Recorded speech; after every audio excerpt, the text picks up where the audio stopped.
लोग कहते हैं कि आप लोग सिर्फ मुसलमानों के लिए बात करते हैं और मुसलमान को बांटने की काम करते हैं, क्योंकि 2015 से पहले 2014 से पहले जब यहाँ पे भाजपा की सरकार नहीं आई थी, जब यहाँ पे मीम नहीं आई थी, सीमांचल में यहाँ पे लोग भाईचारगी में रहते थे, हिंदू मुसलमान में कोई भेदभाव नहीं था। जब भाजपा आई, जब मीम आई, भाजपा हिंदुओं की बात करने लगी, मीम मुसलमानों की बात करने लगी, तो एक हरिजन के घर में एक मुसलमान नहीं जा रहा। कहीं ना कहीं आप लोग हिंदुओं मुसलमानों के बीच से हिंदुओं को दूर कर रहे हैं। लोग कहते हैं ये कितना ये इल्जाम आपसे ही मैं निकाल के बोल रहा हूँ। आपके सदर जो है, राष्ट्रीय सदर, उनके छोटे भाई, उनका एक बयान आया था कि आप लोग 15 मिनट के लिए पुलिस को रोक लीजिए, दिखा देंगे किसमें कितना गर्मी है। ऑडियो वायरल चल रहा है जो आपके सदर अब्दुल ईमान साहब का है। एक लड़का उसी के कोचाधामन से, कोचाधामन विधानसभा से उसका एक लड़का पहुंचता है ओवैसी हॉस्पिटल। आप लोग ओवैसी हॉस्पिटल का डंका पीट रहे हैं। ओवैसी हॉस्पिटल में फैसिलिटीज हैं, फ्री में इलाज होते हैं, लेकिन बात जब यहाँ पे आती है कि लड़का के पास 1.5 लाख टका होता है लेकिन 15 टका कम पड़ता है, आपके सदर साहब को बोला जाता है, सदर साहब सीधे से नकारता है, तो सीधा कहता है ये तुम्हारा मामला है, तुम समझो। तो ये फिर आप लोग जो बोल रहे हैं कि एक तरफ बोले ओवैसी हॉस्पिटल में हर चीज का इलाज होता है, वहां पे दरिया दिली बहती है, और एक तरफ अब्दुल ईमान साहब का इस तरह का बयान आना किस हद तक सही है?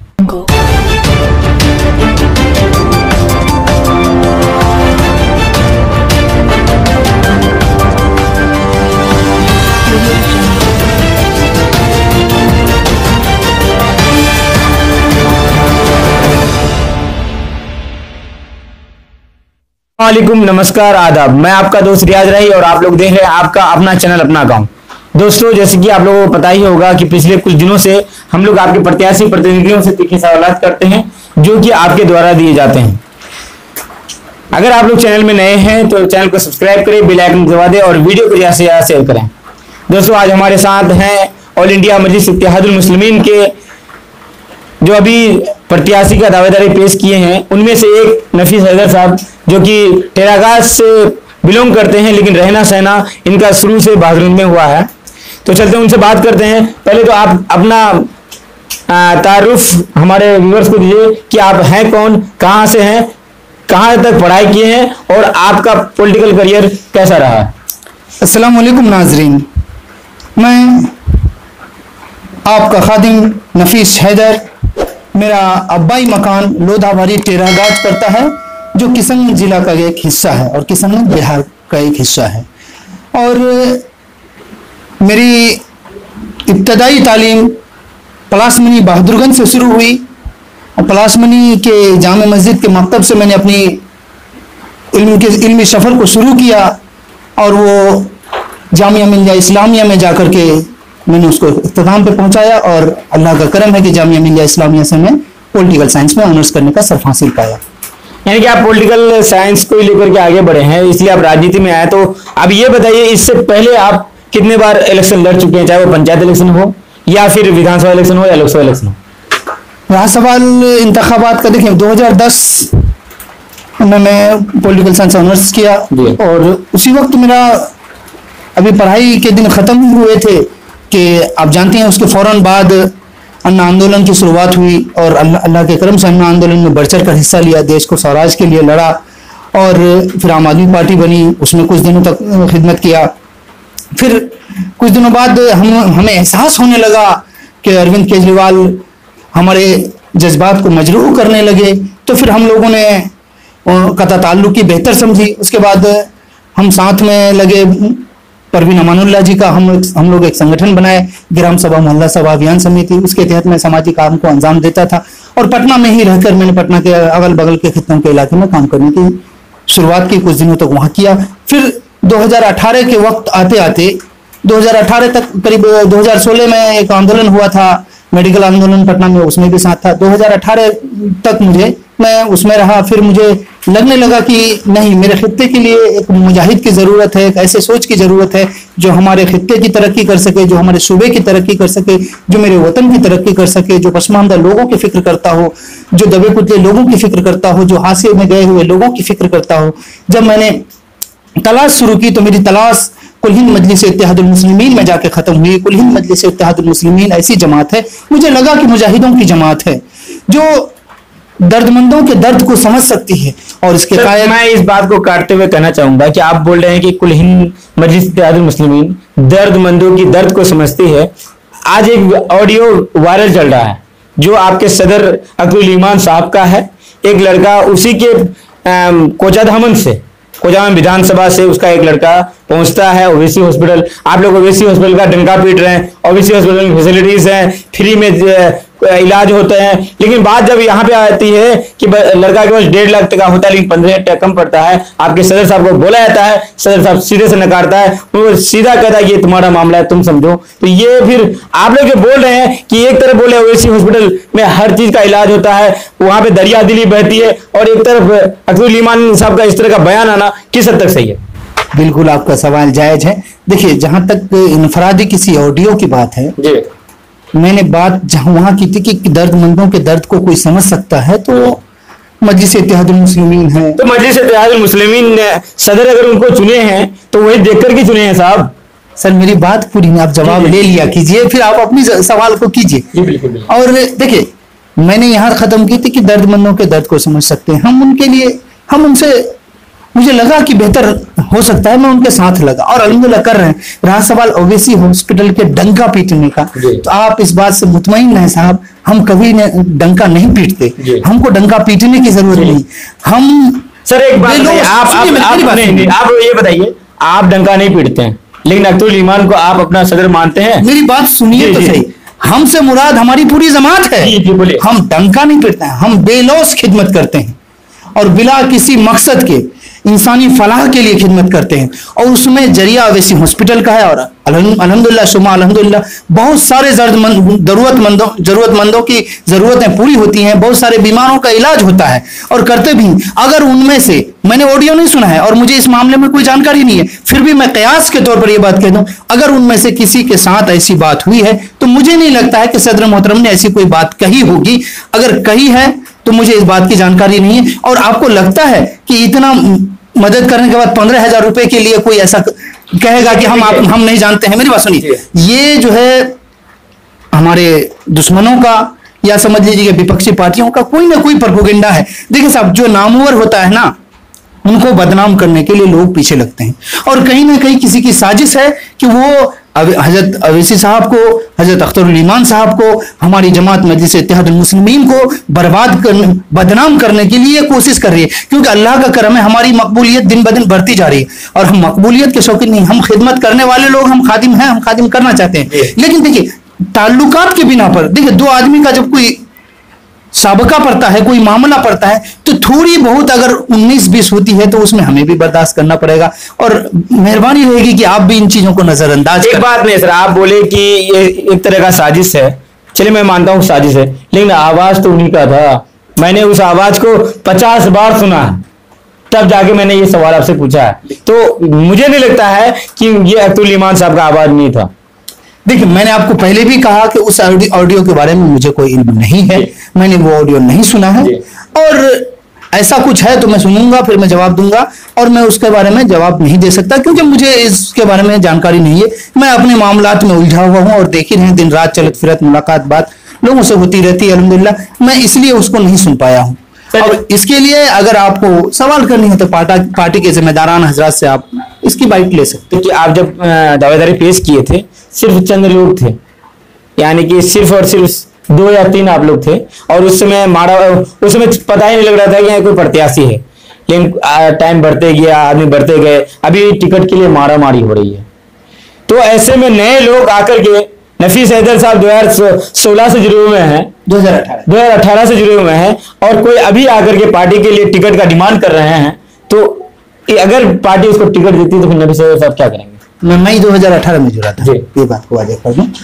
देखिए, हम शुरू दिन से बोलते आ रहे हैं कि हम मजलिस के ख्यालात के दीवाने हैं। मैंने आपसे पहले भी कहा, मैंने खित्ते की तरक्की के लिए जब ढूंढा तो मुझे वाहिद जमात मिली जो हक्कानियत पर है, और मैं मजलिस के ख्यालात से जुड़ा हूँ, और अल्हम्दुलिल्लाह कोशिश करूंगा आगे इंशाअल्लाह कि मैं आगे भी जुड़ा रहूं, और मजलिस के ख्यालात से तब तक जुड़ा हूं जब तक मजलिस के ख्यालात हमारे ख्यालात से सुनिए मेरी बात।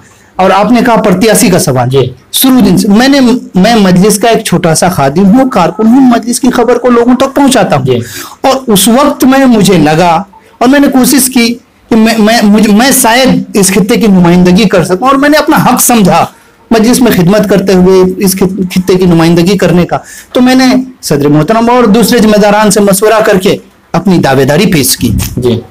दावेदारी पेश की और दावेदारी पेश करने के बाद मैं लगातार मजलिस की खबरों को लोगों तक पहुंचा रहा हूं और मुसलसल कई महीनों से आप देख रहे हैं, तकरीबन 4.5-5 महीने तो हो ही गए होंगे लॉकडाउन के बाद से, और यूं कहिए तो दबी जुबान में लॉकडाउन में भी शायद तो कर रहे हैं। और बड़ी खुशी की बात है कि कल तक हमारे यहाँ लोग नहीं थे, आज अल्हम्दुलिल्लाह सुम्मा अल्हम्दुलिल्लाह हर कोई चाहता है कि एमआईएम से मैं उम्मीदवार बनूं, ये हमारे लिए खुशनसीबी की बात है। और रहा सवाल पार्टी टिकट किसको देगी, पार्टी जिसको टिकट दे हमें वो नहीं देखना है, हम मजलिस के ख्यालात के साथ थे, हैं और रहेंगे। पार्टी जिसको भी टिकट देगी, हमारे अमीर हमारे बड़े जो भी फैसला करेंगे मैं उनके साथ हूं, क्योंकि अमीर की इत्तबा करना मामूर की जिम्मेदारी होती है और मैं मामूर हूं, मैं अपनी अमीर की इत्तबा करूंगा। अमीर जो फैसला करेगा इंशाअल्लाह अल्लाह की जात से उम्मीद है कि बेहतर फैसला होगा और अमीर का जो फैसला होगा मैं उसको मानूंगा। सर आप अभी बोले कि आपका ख्यालात उससे मिलते हैं, आप इसलिए मजलिस को ज्वाइन किए हैं। बिल्कुल। एक बात ये भी है कि कहीं ना कहीं आपकी आइडियोलॉजी भी वही है, क्योंकि लोग कहते हैं कि आप लोग सिर्फ मुसलमानों के लिए बात करते हैं और मुसलमान को बांटने की काम करते हैं, क्योंकि 2015 से पहले 2014 से पहले जब यहाँ पे भाजपा की सरकार नहीं आई थी, जब यहाँ पे मीम नहीं आई थी, सीमांचल में यहाँ पे लोग भाईचारगी में रहते थे, हिंदू मुसलमान में कोई भेदभाव नहीं था। जब भाजपा आई, जब मीम आई, भाजपा हिंदुओं की बात करने लगी, मीम मुसलमानों की बात करने लगी, तो एक हरिजन के घर में एक मुसलमान नहीं जा रहा। कहीं ना कहीं आप लोग हिंदुओं मुसलमानों के बीच से हिंदुओं को दूर कर रहे हैं। लोग कहते हैं ये कितना प्रतिशत सही है, ये बताइए। ये सरासर आपका भुगतान है और मैं आपकी इस बात की पुरजोर मजम्मत करता हूं। आप कैसे इस बात को कह सकते हैं कि हमारी तहजीब इससे पामाल हुई? मैं एकदम इस बात से आपका बिल्कुल गमज़दा हूं। आप इस तरह का इल्जाम हम पर नहीं लगा सकते साहब कि हमने लोगों को गंगा जमनी तहजीब को तोड़ा है। हमने कैसे तोड़ा है? 2015 से पहले भी हम एक जगह रहते थे और आज भी एक जगह हैं। आप इस पर भुगतान लगा रहे हैं कि एक हरिजन के घर में मुसलमान नहीं जा सकता। कहां नहीं जाता है? आज भी हम जाते हैं, एक जगह रहते हैं। लेकिन ये जो कुछ मुफाद परस्त लोग हैं इस बात को फैलाने की कोशिश कर रहे हैं, चाहे वो आपके जगह। मुफाद परस्त लोग कौन है ये बताइए। हो सकता है कोई भी हो, मैं उनका नाम लेना मुनासिब नहीं समझता। क्यों? जो गैर मासरती लोग हैं, जो समाज को तोड़ना चाहते हैं। आप एक बात ये कह रहे हैं साहब कि ये हरिजन नहीं जा, क्यों नहीं जा रहे? इससे 15 से भी हम पहले 2015 से भी पहले हुए थे। और आप जो एक बात लगा रहे हैं कि मुसलमानों और हिंदुओं की बात, हमारी पार्टी वैसी नहीं है। हम सबकी भलाई के लिए सोचते हैं, हम अपनी आवाज को बुलंद करते हैं साहब, तो हम गलत हैं। देखिए मैं मानता हूं कि एक माँ अपने बच्चे से बहुत मोहब्बत करता है, लेकिन उस बच्चे को भी अपनी भूख को मिटाने के लिए रोना पड़ता है, तब जाकर उसकी भूख मिटती है। हम अगर अपनी हक को मांगते हैं तो हम गलत हो गए साहब। हम सुनिए मेरी बात, हम दलितों की बात करते हैं, हम पसमानदा लोगों की बात करते हैं, हम पिछले लोगों की बात करते हैं। अभी हमारे सदर मोहतरम ने अब पहले आपको धारा 371 की मांग की सीमांचल के लिए, तो सीमांचल में क्या मुसलमान रहते हैं सिर्फ? क्या दलित नहीं रहते हैं? क्या हरिजन नहीं रहता है? क्या बसाक नहीं रहता है? क्या गंगई नहीं रहता है? भाई ये बात आप इस तरह के इल्जाम हम पर नहीं लगा सकते और ये आपका ये इल्जाम बेबुनियाद है सर। ये इल्जाम आपसे ही मैं निकाल के बोल रहा हूं। आपके सदर जो है, राष्ट्रीय सदर, उनके छोटे भाई, उनका एक बयान आया था कि आप लोग 15 मिनट के लिए पुलिस को रोक लीजिए, दिखा देंगे किसमें कितना गर्मी है। मुसलमान हम लोग 25,000 है। मैं इस वीडियो को देखा हूं, एक बार नहीं 1000 बार देखा हूं। उसमें उन्होंने बोला है कि आप लोग 15 मिनट के लिए रोक दीजिए, दिखा देंगे 25,000, 25 करोड़ 100 करोड़ पर भारी है कि नहीं है। आपसे हम उठा करके आपको सवाल कर रहे हैं, मैं आप पे इल्जाम नहीं ठोक रहा हूं जो आप हमें बोल रहे हैं। सुनिए, आपने कहा ना कि वो हजरत अकबरुद्दीन अवैसी की बात, देखिए वो बात जो भी थी और वो पुरानी बात है। सबसे पहली चीज वो तो पुरानी बात है और उसके लिए हमारे यहाँ इंतजामिया है, कोर्ट है, देश के संविधान और जमहूरियत को मानते हैं ना आप, और हम भी मानते हैं, हमारा भरोसा है उस पर। और उसकी वो मामला बिल्कुल क्या कहते हैं कि कोर्ट के ट्रायल के अंदर है और जेरे गौर है। जब तक उसमें कोर्ट उस पर फैसला नहीं कर सकती, हम और आप उस बात पे तस्करा नहीं कर सकते हैं। वो कोर्ट का मामला कोर्ट में है, कोर्ट जो फैसला करेगी वो सबको तस्लीम होगा। उस मामले में हम और आप बात नहीं कर सकते। तो सर क्या लगता है किसी के लिहाज पे किसी पे इल्जाम नहीं। आप जैसे लगा रहे हैं कि जब से सीमांचल में आया है एक हरिजन के घर, लोग जो कहते हैं तो उनका सबूत होगा ना भाई, कोई कौन सा आप कहते हैं, किस बुनियाद पे कहते हैं, किस लिहाज पे कहते हैं। हर बात की एक लिहाज और बुनियाद होती है ना जनाब। बेबुनियाद हम अगर यहाँ पे बैठ के किसी को भी गाली देते हैं तो ये मुनासिब होगा? ये तो मेरी तहजीब आया होंगी ना कि किस तरह का मैं सोच का आदमी हूं। मैं यहाँ पे बैठ के साहब मसनद अगर कोई है तो मैं उनको गाली नहीं दे सकता ना। हाँ, किसी बात का एक तर्क और तरीका होता है। और कोई लोग अगर कहता है कि अवैसी साहब के आने से, मयम के आने से हिंदू मुसलमान हो गया, कभी ऐसा नहीं हुआ। आज भी हिंदू मुसलमान अल्लाह के करम से सुम्मा अल्हम्दुलिल्लाह हम लोग एक जगह बैठते हैं, उठते हैं, खाते हैं, पीते हैं और हम सबके लिए सोचते हैं। धारा 371 की अगर हमने मांग की सीमांचल के लिए तो तमाम लोगों के लिए की था, ना इनफरादियत में मुसलमानों के लिए की थी। ऐसी बात तो नहीं है। तो ये जो है ना, ऐसे कुछ लोग हैं जो समाज को तोड़कर अपनी वोट बैंक को बनाना चाहते हैं। नफीस साहब, आप ये बताइए, आप ये बताइए, क्या आपको हिंदू वोट मिलेगा? आपको ये लग रहा है कि यहाँ पे हिंदू वोट आपको मिलेगा और आप लोग सीट निकाल पाएंगे? सबसे पहली बात, आप तो किसी से भी सवाल हिंदू मुसलमान के लिहाज पे ना करें, आप सवाल हिंदुस्तानी के लिहाज पे करें कि यहाँ का हिंदुस्तानी वोटर आपको वोट देगा। हर कोई हिंदुस्तानी है सबसे पहले, उसके बाद कोई हिंदू है, कोई मुसलमान है, ये उनकी जाती आजादी और वो हक हमारा दस्तूर हमें देता है कि हम किसी भी मजहब को अपनी पसंद के मुताबिक मान सकते हैं। लेकिन हमें यह हक तब मिलता है ना जब हम यहाँ के शहरी हैं, और इस शहरी को हक है वोटिंग का, और वोट का हक सबको बराबर है। इसीलिए हम सबके लिए बराबर है, हम सबके लिए सोचते हैं। हम आज भी कहते हैं हम अकलियतों के लिए फिक्रमंद है, दलितों के लिए फिक्रमंद है, पसमानदा लोगों के लिए फिक्रमंद है, हाशिए में गए हुए लोगों के लिए फिक्रमंद है। और यहां ना तो कोई हिंदू है ना मुसलमान है, जो वोटिंग करता है वो ना हिंदू है ना मुसलमान है, वो पहले हिंदुस्तानी है और वोट हिंदुस्तानी करता है। इसीलिए हम अपने वोट की तवक्को हर हिंदुस्तानी से रखते हैं, ना कि किसी एक जाति और मजहब और बिरादरी के लोगों से। हमारे साथ सभी लोग हैं और हम सभी को लेकर चलना चाहते हैं, हम सभी को दावत देते हैं। हाँ, लोगों को लगता है कि हम मुसलमानों के लिए ज्यादा फिक्रमंद हैं, लेकिन हम तो सबके लिए सोचते हैं ना भाई, हम सबको लेकर चलना चाहते हैं और सबका साथ सबका विकास हम चाहते हैं, सारे लोगों को लेकर चलेंगे। सर, एक बात ये बताइए कि आप लोग अभी तक किसानों के लिए क्या किए? क्योंकि आपके जो संबंधी पार्टी है, आप लोग जिसके साथ अभी अलायंस किए हुए हैं, ये भी स्टेट लेवल की बात है और दूसरे ही स्टेट की है। वहां पे केसीआर साहब कुछ दिन पहले एक बिल पास हुआ है किसान विरोधी, जिसमें नीतीश कुमार जी ने भी सपोर्ट किया है और केसीआर साहब ने भी सपोर्ट किया है। तो दोनों में फर्क क्या, हमको ये बताइए। देखिए, आपसे मैंने पहले भी कहा था, मैं छोटा सा कारकुन हूं। मैं यहां तक कि मैं मजलिस का सिर्फ मेंबर हूं, मैं किसी भी पद पे नहीं, मैं पंचायत अध्यक्ष भी नहीं, और मैं उन्हीं बातों पे बात कर सकता हूं जो मेरी जानकारी में है। और मैं लोकल लेवल पे हूं और लोकल लेवल पे लोगों का खिदमत करता हूं। इसलिए इस तरह के सवालों के जवाब के लिए मुझे नहीं लगता है कि मैं माकूल शख्स हूं जो आपको इन बातों का जवाब दे पाऊं। ठीक, बात करें अगर अवाम की, तो अवाम नफीस सदर को वोट क्यों करें? नफीस सदर ने अवाम के लिए अब तक क्या किया?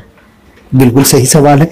देखिए, मैं एक सोच को लेकर निकला हूं, तब्दीली की सोच को लेकर निकला हूं और इस खित्ते की तरक्की के सोच को लेकर निकला हूं।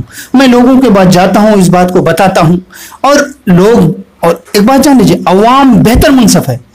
इन तमाम दुनियावी मुनसफों में बेहतर मुनसफ अवाम है। वो देख रही है कि क्या सही है, क्या गलत है, कौन सच के साथ है, कौन गलत के साथ है। मैं अपनी बात को पहुंचा रहा हूं और मेरी तरह और भी लोग हैं, मेरे साथी हैं, तमाम लोग अपनी बातों को पहुंचा रहे हैं, चाहे वो किसी भी जमात से ताल्लुक रखते हों, किसी भी सियासी जमात के मानने वाले हों, किसी भी आइडियोलॉजी के मानने वाले हों। सब लोग अपनी अपनी बातों को लेकर अवाम के बीच में जाता है। उसी तरह मैं भी अपने बातों को लेकर अवाम के बीच में जाता हूं। अगर अवाम को मेरी बात पसंद आएगी तो मुझे जरूर साथ देंगे।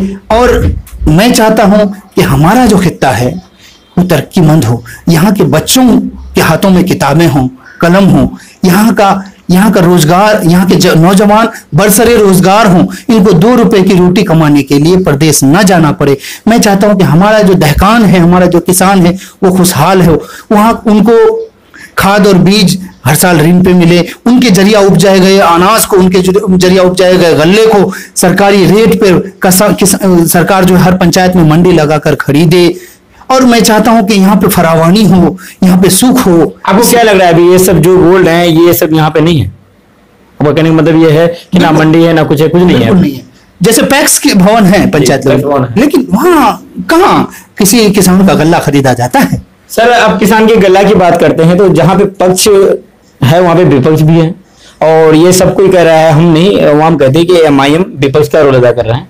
तो कुछ दिन पहले मक्का को लीजिए, मक्का का रेट 1800 कुंटल होना चाहिए था, लेकिन लोग 800 कुंटल बेचा है, 850 बेचा है, 950 बेचा है। आपने क्या किया? नफीस हैदर संघ ऑल इंडिया मजलिस इत्तेहाद के जितने कारकुन हैं उन लोगों ने क्या किया, क्या चक्का जाम करने का काम किया, क्या डीएम के पास जाकर के आप लोग पेपर देने का काम किया, ये बताइए।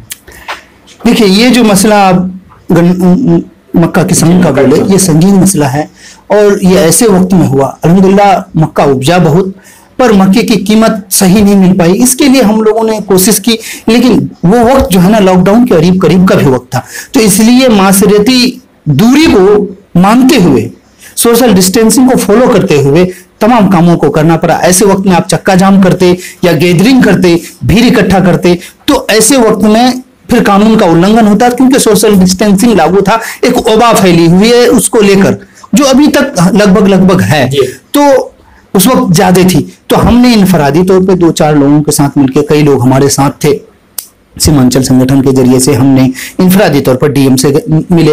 आपने देखा भी होगा, डीएम से मिलकर उसको संज्ञान में देने की कोशिश भी की। और डीएम साहब हम लोगों को बोले कि देखिए, अगर चावल या कुछ होता तो हम खरीद के सरकार को राय देते कि वो फिर डिस्ट्रीब्यूट कर दिया जाता। इससे खरीदने का प्रावधान नहीं है, इसलिए हम लोग नहीं खरीद पा रहे हैं, लेकिन हम इस बात को सरकार तक पहुंचाएंगे। इसके लिए हमारी पार्टी ने भी कोशिश की। आप पिछले दिन देखेंगे, मक्का किसानों के लिए हम लोगों ने कोशिश की। डीएम से मिले थे हमारे सदर मोदी, और मतलब कुछ लोग सीनियर लीडर्स डीएम से मिलकर उसको संज्ञान और ये भी दिए थे। जितना तक हम लोग कर सकते थे सोशल डिस्टेंसिंग को फॉलो करते हुए किया गया, क्योंकि चक्का जाम, सोशल गैदरिंग या फिर आंदोलन, इसके लिए आपको तमाम लोगों को एक जगह करना होता है और रोड पे निकलना मना था। यानी आप लोग इनफरादी तौर पर जाकर के ज्ञापन दिए हैं और इस पर डीएम क्या कि वो उन पर उनका मसला है। सर, एक मेरा सवाल ये है कि नफीस हैदर अगर पार्टी टिकट देती है, जनता चुन के आपको असेंबली भेजने का काम करता है, तो नफीस हैदर का सबसे बड़ा काम और सबसे एक काम बताइए जिसे लोग सदियों तक आपको याद करें। ऐसा कौन सा काम करेंगे आप? मेरा सबसे पहला जो काम होगा, मैं अपने खित्ते की तालीम के लिए काम करूंगा, एजुकेशन के लिए काम करूंगा। बुनियादी तौर पे काम का क्या सिस्टम होगा, बुनियादी तौर पे जगह जगह इब्तदाई तालीम का इंतजाम करूंगा और आला तालीम के लिए अलीगढ़ मुस्लिम यूनिवर्सिटी जो बन रही है उसको फरोग देने का काम करूंगा और जगह जगह कुछ कॉलेजेस खुलवाऊंगा, जैसे नर्सिंग कॉलेज, इंजीनियरिंग कॉलेज, ये सब। और एक काम मैं मुस्तकिल तौर पर जो करूंगा, मेरा पहले से भी प्लानिंग चल रहा है और मैं किया भी हूं उस काम को। कई जगह मैंने खाका डिजाइन किया है रीडिंग मेला नाम से। रीडिंग मेला, उससे हम क्या करते हैं कि जगह ब जगह जाते हैं जहां लोग तालीम के अहमियत को नहीं समझते हैं, तो हम उसमें जाते हैं, बच्चों को इकट्ठा करते हैं, बड़ों को भी, मतलब 6 साल से लेकर 60 साल के तमाम लोगों को इकट्ठा करते हैं। बच्चों में छोटा छोटा पेन, पेंसिल, रबर, कटर बांटते हैं, छोटा छोटा सवाल पूछ के, और हमारे वहां हम मोटिवेशनल स्पीचेस करवाते हैं, मोटिवेशनल स्पीच देने वालों से कि इल्म की अहमियत को समझ सके। अगर कोई भी छोटा से बड़ा तक अगर इल्म की अहमियत को समझ जाएगा, कोई एक भी समझ जाएगा, तो आधी रोटी खा करके कोई भी कलाम बन सकता है। इल्म की अहमियत को समझाने का सबसे पहला काम करूंगा मैं। सर, मेरा आखिरी सवाल है कि आप अपने अवाम को इस बार बिहार इलेक्शन को लेकर के क्या मैसेज देना चाहेंगे? तमाम अवाम से मेरी गुजारिश है कि देखिए, बहुत दिन हो गए हमारा सूबा आज तक अलग अलग सियासी जमातों की सरकारों के साथ जिंदा रहा है। अब वक्त है बदलाव का। तमाम लोगों को हमने मौका दिया, कांग्रेस को मौका दिया, राजद को मौका दिया, जनता दल को मौका दिया। कुल हिंद मजलिस इत्तेहादुल मुस्लिमीन पहली दफा सुबह बिहार में इंतखाबात में शामिल होने जा रही है। आप तमामी लोगों से गुजारिश है कि आप कुल हिंद मजलिस इत्तेहादुल मुस्लिमीन को समझिए, साथ दीजिए। बेहतर और उम्दा पार्टी है। इंशाअल्लाह रहमान आपकी तमाम मसाइलों का हल निकालेगी, आपका खिदमत करेगी। एक बार मौका देके देखिए, ये हक परस्त इंसान आपका खिदमत जरूर करेगा। तो दोस्तों, ये थे हमारे नफीस हैदर साहब, जो कि ऑल इंडिया मजलिस इत्तेहादुल मुस्लिमीन के प्रत्याशी का दावेदारी पेश किए हैं। और इनका कहना यह है कि अगर मुझे टिकट नहीं भी मिली तो मैं एक मजबूत सिपाही बन करके MIM के लिए वैसा ही काम करूंगा जैसा 2018 से करता आया हूं। और अगर मुझे टिकट मिलती है तो मैं मजबूती के साथ इलेक्शन लड़ूंगा और सीट निकालने का काम करूंगा। मैं आपका बहुत बहुत शुक्रगुजार हूं। अपना कीमती वक्त हमारे चैनल को और हमारे व्यूअर्स को दिए। मैं आपका दोस्त रियाज राही, आपका अपना चैनल अपना गांव से। खुदा हाफिज, अस्सलाम वालेकुम।